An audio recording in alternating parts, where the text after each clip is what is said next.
దాదాపు 3 నెలల నుంచి లాక్‌డౌన్ వల్ల ఎక్కడి వాళ్ళు అక్కడే స్తంభించిపోయారలా. ఇక సినిమా షూటింగ్స్ గురించైతే ప్రత్యేకంగా చెప్పక్కర్లేదు. ఈ లాక్‌డౌన్ వల్ల అనుకోకుండా ఇంత టైం చిత్ర పరిశ్రమకి దక్కటంతో ప్రతి ఒక్కళ్ళు కూడా చాలా సంతోషంగా వాళ్ళకి దొరికిన ఇంత వాల్యుబుల్ టైంని ఫ్యామిలీతో స్పెండ్ చేస్తున్నారు.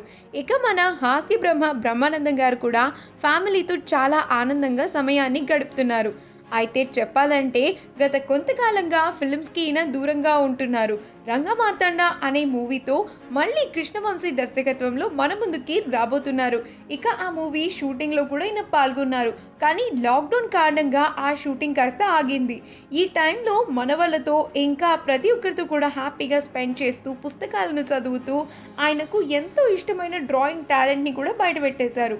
ఇక అలానే ప్రముఖ యాంకర్ ఉదయ్ భాను ఇచ్చిన గ్రీన్ ఇండియా ఛాలెంజ్‌ని యాక్సెప్ట్ చేస్తూ బ్రహ్మానందం గారు మొక్కలు కూడా నాటారు. ఇక ఆ పిక్చర్స్ అన్నీ కూడా సోషల్ మీడియాలో వైరల్ అవుతూ ఉన్నాయి. ఈ వీడియో కనుక మీకు నచ్చినట్లయితే మీ అభిప్రాయాన్ని కమెంట్స్ ద్వారా మాకు తెలియజేయండి. మా ఛానల్‌ని సబ్స్క్రైబ్ చేయటం మర్చిపోకండి.